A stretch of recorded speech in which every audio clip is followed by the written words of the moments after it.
Hi, I am going to be reading August 16 entries from Hope for Today, Courage to Change, and One Day at a Time. If you have your books, please feel free to follow along with me. It's going to be on page 229 on all three books. 229. So I'm going to be reading from Hope for Today first, August 16. Tradition 6. Which cautions us against diverting ourselves from our primary spiritual aim, can be condensed into three simple words: focus, focus, focus. How does this apply to me in Al-Anon? I choose to accept that Al-Anon's one purpose is to help families and friends of alcoholics. How do I do this? Focus. If I get sidetracked on some other mission, cause, group, or ideology, no matter how worthy, I divide my energies and am less likely to achieve my goal. Is it alright to read other materials to meet my emotional and spiritual needs? Of course, but I don't call it Al-Anon. May I go to open AA meetings to search for a better understanding of the alcoholics in my life? Absolutely, but I don't call it Al-Anon. May I attend counseling or therapy? Certainly. I can do whatever I choose, as an individual, but I don't call it Al-Anon. And I don't bring it to my meetings. I come to Al-Anon to learn Al-Anon. There are as many wonderful adjuncts to recovery as there are members. But if I let myself get distracted, I'll undermine my own program, as well as my ability to help others. Thought for the day.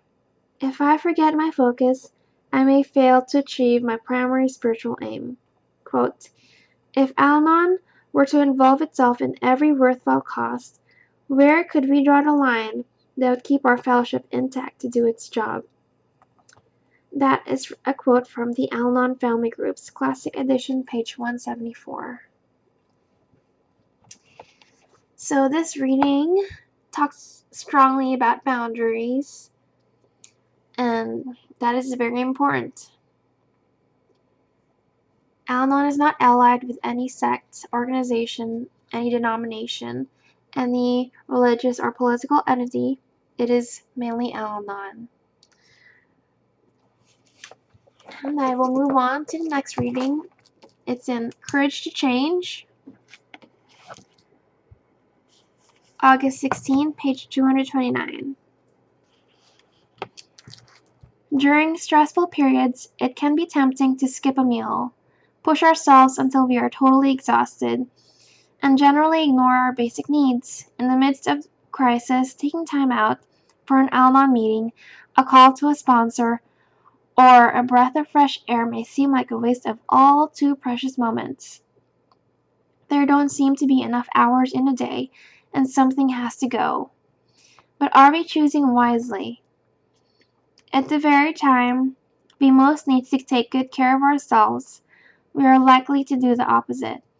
If we decide that our needs are unimportant or that we're too busy, we sabotage our own best interests.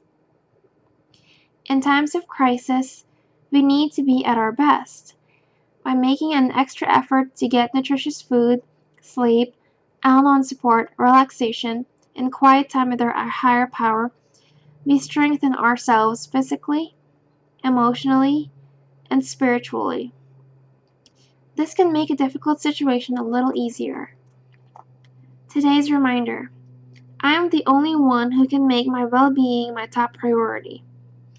I owe it to myself to pay attention to the needs of my body, mind, and spirit. Putting first things first in troubled times often means finding whatever way I can to set aside my burdens, even if just for a moment, to make time for myself in all our affairs. This is a really good reading about self-care. Oh,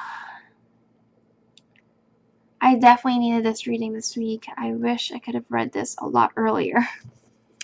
Anyways, I'm moving on to One Day at a Time in Al-Anon, August 16, page 229.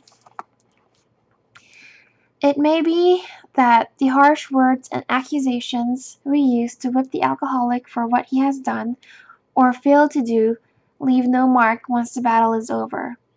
But how can we tell? How can we risk hurting another person who is already so deeply wounded by his own guilt? Does the voice of God have a chance to be heard over my angry shouting? What is the purpose of letting myself fly apart in reckless tantrums? To punish the drinker? To relieve my pent-up feelings?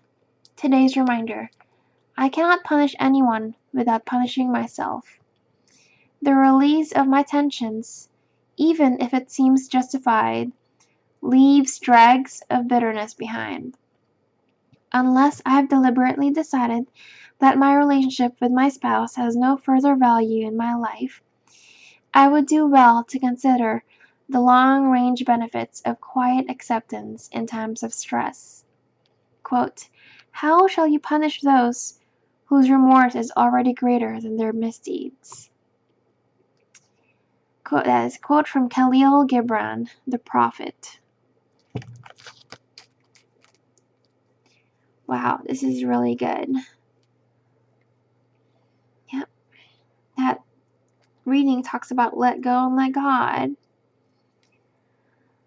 A lot to ponder on these readings for August 16. I hope you all enjoyed that, and that I hope these readings help somebody out there if you cannot make it to meetings. Remember, don't ever give up. There's always experience, strength, and hope out there. I definitely stress going to meetings, as many as you can. Get a sponsor. And yeah, never give up on life because you are worth it. You are worth it. Alright, sending love, peace, and hope. Bye. Please hit subscribe.